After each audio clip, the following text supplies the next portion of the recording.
আসসালামু আলাইকুম viewers, welcome back to our channel.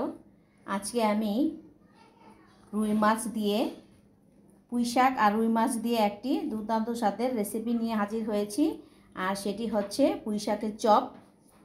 আর এই চপটা ভাত কিংবা স্ন্যাক্স হিসেবে খুবই যায়। আর এই চপটা কিভাবে তৈরি করা যায়, লেটস সি। পুঁই শাকের চপটা তৈরির জন্য অ্যাট ফার্স্ট আমি একটা ব্যাটার তৈরি করে নেব, ঘন ব্যাটার। আর এই জন্য নিয়েছি 1 কাপ বেসন, দিয়ে দিব হাফ কাপের কম সুজি, এখানে চাইলে চালের গুঁড়াটাও দেওয়া যাবে। দিয়ে দিব স্বাদ মতো লবণ, হাফ চা চামচ হলুদ গুঁড়া, হাফ চা চামচ কালো জিরে। এখন দিয়ে দিব একটু জিরা গুঁড়া, এটাকে ভালোভাবে মিশিয়ে নেব। দিয়ে দিব কিছু কাঁচামরিচ কুচি, এটাকে একটু ঘন কুচি করে নিয়েছি। এখন অল্প অল্প করে পানি দিয়ে আমি একটা ঘন ব্যাটার তৈরি করে নেব। ভিউয়ার্স, ব্যাটারটা আমার রেডি।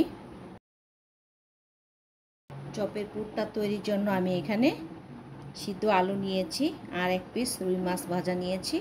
এখন মাছটা থেকে কাটা ছাড়িয়ে একটা ভর্তা তৈরি করে নেব। ভিউয়ার্স, মাছের কাটাগুলো আমার বাছা হয়ে গেছে, একটু নিখুঁত করে বেছে নিতে হবে। এখন আমি একটা ভর্তা তৈরি করে নেব। আর এই জন্য নেব পেঁয়াজ কুচি, কাঁচামরিচ কুচি। কাঁচামরিচটাকে আমি দুভাগ করে তারপর কুচি করে নিয়েছি। দেব বিলাতি ধনেপাতা কুচি, স্বাদ অনুযায়ী লবণ, অল্প একটু হলুদ, গরম মশলা গুঁড়া হাফ চা চামচেরও কম। এখন ভর্তাটাকে আমি মেখে নেব।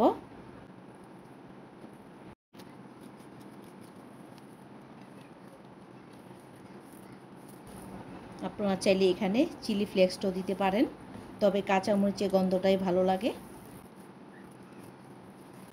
ভিউয়ার্স, ভর্তাটা আমার রেডি।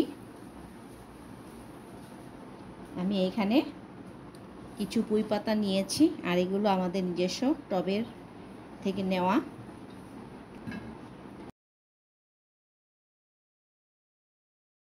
এখন ভিউয়ার্স, একটা করে পাতা নেব আর কিছু পুর নিয়ে এভাবে দিয়ে এভাবে একটা ভাঁজ করে নেব, তারপর একটু চাপ দিয়ে নেব। আমি আরেকটা দেখিয়ে দিচ্ছি।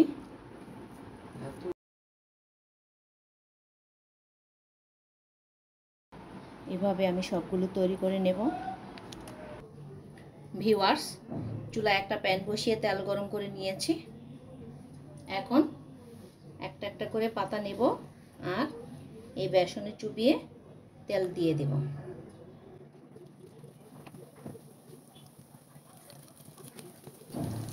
ভিউয়ার্স, যারা আমার রান্নাটা এখন দেখছেন এখনও সাবস্ক্রাইব করেন নাই, প্লিজ সাবস্ক্রাইব করুন আর পাশে থাকা বেল আইকনে ক্লিক করে রাখুন, যাতে সবার আগে পরবর্তী রেসিপিটা আপনার কাছে চলে যায়।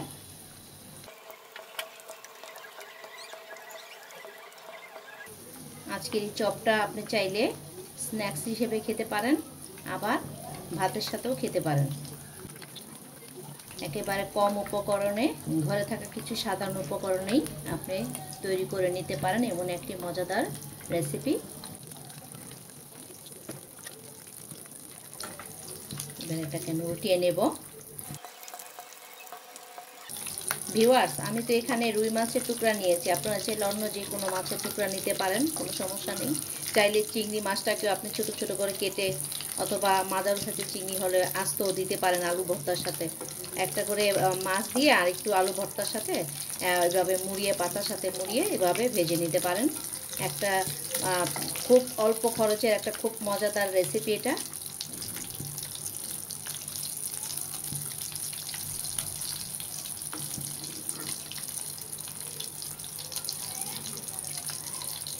প্রায় 3 মিনিটের মতো আমি ভেজে নিয়েছি। এখন আমি এগুলো তুলে নেব। এভাবে আমি সবগুলো চপ ভেজে নেব। সো ভিউয়ার্স, তৈরি হয়ে গেল রুই মাছ দিয়ে পুঁই শাকের চপ। আর এই চপটা খেতে খুবই দুর্দান্ত। বাসায় অবশ্যই ট্রাই করবেন। ট্রাই করে ভালো লাগলে কমেন্টস করে জানাবেন। দেখুন চপটা, দেখুন মুচমুচে হয়েছে। সবাই ভালো থাকবেন। আল্লাহ হাফেজ।